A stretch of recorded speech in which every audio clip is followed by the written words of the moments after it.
Every single week, there's a new AI tool claiming it can build everything for you. SaaS products, full stack apps, even AI systems, all without writing a single line of code. Each tool is more flashy than the last, but here's what nobody talks about. Most of what these tools generate, especially these so-called fully working dashboards, gets abandoned in just 30 days. Sure, every single tool makes a dashboard that looks pretty decent, but delivering real usability and functionality, that's where it all gets so difficult. And here's the thing, Antigravity doesn't magically solve this problem for you because the tool isn't the problem, it's the system that you are using. And guys, in today's video, I'm going to be showing you the exact system that I use to build pro-level dashboards from scratch. Step by step, the front end, the back end, fully functional and ready to use. In today's video, we are going to be using two Google tools. That is Gemini 3 as our design engine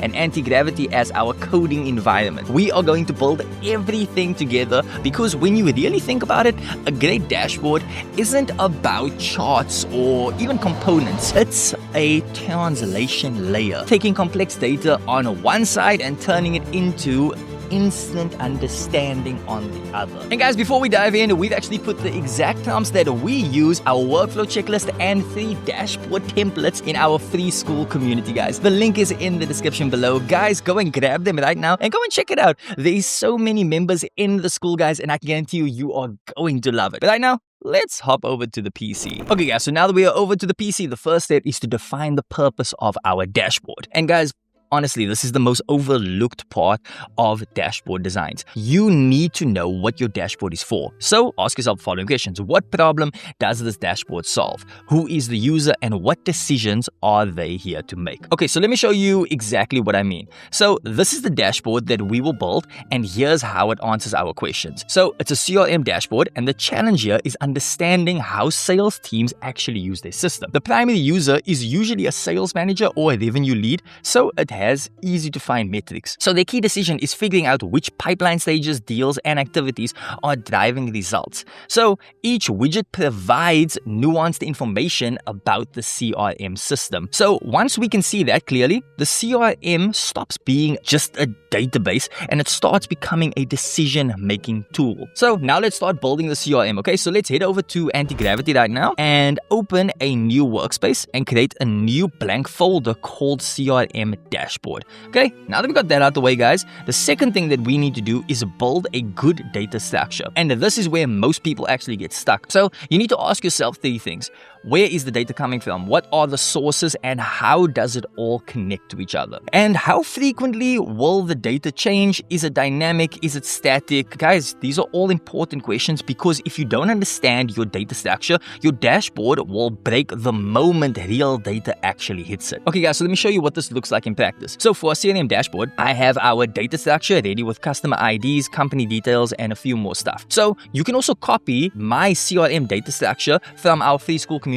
Guys, the link is in the description below. So now, guys, I'm actually going to create a simple data structure document right here in Antigravity. So I'm just mapping this out so that the AI actually knows what we're working with. So you can just copy the exact structure template from the free school community, guys. So the key here is to map out your data structure before you start building. So don't just wing it, because once we actually start generating the dashboard, Antigravity needs to know what data it's working with. And also, if your data structure is messy and all over the place, then your dashboard will be messy. I mean, what can you expect? Spend time up front to get all of this right, and it will save you hours of headaches later. And now, guys, since we have all of that down, the data structure is now mapped. So let's move on, okay? Now, once we have clarity on our basics and we have all of that stuff down, we can actually focus on design. And here's where all of this actually starts to get super fun. You don't need to reinvent the wheel. What you need to do is find the best in-class dashboards in your space and then just model them. So here's what I'm going to be doing right now. I'm going to Google and I'm searching for top web designs for CRM. So you can use Gemini to generate inspirations for you. If you already have some specific things in mind, then that is maybe the route you want to go down. But guys, I'm scrolling through and I'm looking for CRM dashboards. And okay, let's take a look at this one over here. So this one has a clean sidebar. It has has beautiful data visualization. It has a clear hierarchy. And okay, yeah, I like this one. I'm going to screenshot this one. And now that I've got my reference images, here's what we're going to do next, okay? So we are going to use these reference images in Antigravity. And this is where all of the magic is going to happen. You guys are going to see in just a bit. I'm going back to Antigravity and I'm starting a new conversation with the agent. And I'm going to upload these reference images. And now I'm going to give it a prompt. So I've already created this prompt. It actually includes the tech stack, the app architecture requirements, the design frameworks, the UI and UX specifications, and everything that makes a dashboard actually look and feel really good. Like I said before, the link is down below. Okay guys, and now I'm going to hit send and I want you guys to watch this, okay? So Antigravity is now going to work. It's actually opening up the editor window automatically. The agent is writing the code, structuring utilities, pulling in chart libraries, and generating the dashboard from scratch, okay? And now take a look at this, guys.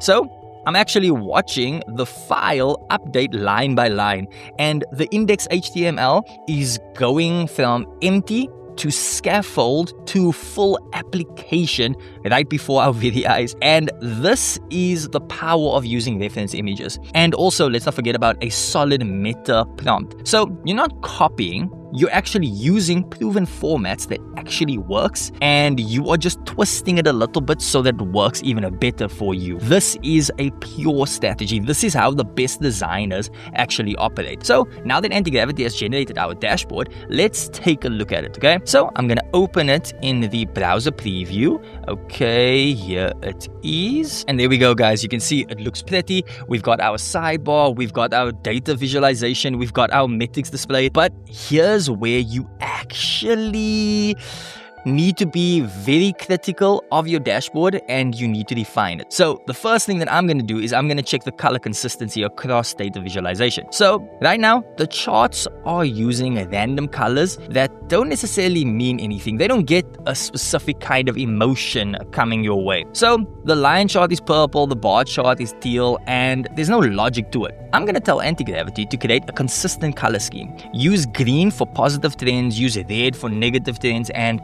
let's say blue for neutral data, okay? So apply this across all of the charts, and now let's see. There, guys. Now we have it the exact way that we want it. Now the colors actually communicate meaning, okay? Not just any decorations and just adding them for the sake of them. There's a synchronicity between all of the colors now. And now second thing I want you guys to do is we are going to check the typography and the readability, okay? So the numbers are hard to scan quickly because the font sizes are inconsistent. So I'm going to tell Antigravity to make the primary metrics, okay?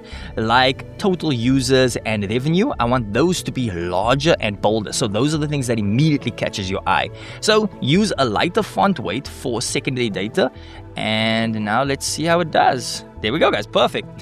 Now I can actually scan this in just a few seconds and you can see exactly what you need to. This is immediately catching your eye. And just by adding in these two steps, immediately everything just looks so much better. Before you think, hey, my dashboard is done, let's just keep moving on, take a few seconds just to make sure that everything is the way that you want it, okay? So can I actually understand what this dashboard is in 10 seconds or less? Because sometimes that's all the time that you actually have with someone that's finding your dashboard. You only have 10 seconds to catch their attention, so make sure that you don't get thrown off so that the next person doesn't as well. Okay, guys, and now I'm actually looking at it right now, and active users, the front and the center, the feature usage. As you can see, guys, it's broken down by category. Everything looks good and I can understand it from a bird's eye view. If I'm just glancing over this, I can understand immediately what's going on here. And guys, that's the difference between a dashboard that people use and the ones that they ignore. The ones that you're on for a couple of seconds, you just click off. The goal is not to make it pretty. The goal is to make it useful. Always keep that in mind. And guys, now as you know, whenever it comes to when we get close to the end of our videos, we always throw in just a few pro tips your way, okay? So I actually have a few more tricks up my sleeve, and that is a couple that will take your dashboard to the very next level, okay? So these are things that I've learned from building dozens of dashboards, and they will save you so much time, okay? So the first pro tip is parallel agents workflow. Now, you guys may have heard me speak about this before, you may have not, but trust me, this is a pro tip. It's one of the most powerful features of Antigravity, and it basically allows you to run multiple agents at the same time. So while one agent is building your dashboard, you can actually have another agent on documentation or testing different color schemes, and you just open up the agent manager, you click the plus sign, and you start a new task. And then this is so insane because you are actually basically running a small team of developers all at once, and they are all working for you simultaneously. And guys, that's tip number one. And now getting on to the second tip, it's using artifacts for documentation. So Antigravity doesn't just reply in a chat thread, it actually leaves what's called an artifact. So they are actual working documents, task lists, implementation plans. So when your dashboard is done, you actually have a full walkthrough with screenshots, tests, logs, and a clean summary. And this is incredibly useful because if you are building a dashboard for clients, then you can hand them the artifacts and they can actually understand exactly what you built and how everything works. It's kind of like having automatic documentation that's built in that you can always use to check over your stuff. And here's the thing. These 2 tips alone will save you hours in the creating process because you're not just building faster. What this does is you are actually now building smarter. You are leveraging the full power of what Antigravity can do. And most people don't even know that this feature exists. So now you actually have an unfair advantage. So guys, make the most of it. And there we go, guys. Take a look at this. We just built something that used to take so many days to create. It looks clean, it's functional, and guys, it is awesome. But here's the thing. Everything that I just showed you is useless if you don't have the right prompts and also the right templates, because the difference between a dashboard that takes you 10 hours to build and one that takes you 30 minutes is just by having the right system in place. And that's why, guys, we have put everything in our free school community. The Antigravity workflow, the templates, and also the prompts. Everything is right there and it's waiting for you. So guys, go and check out the link in the description below. And also, guys, join the free community, grab the resources, and start building your first dashboard today. And guys, if you want to see some more content like this, then please make sure to give this video a like, send it out to your friends who are AI enthusiasts, and also, guys, subscribe to the channel for more content like this. It's been a whole lot of fun, and I will catch you on the next one.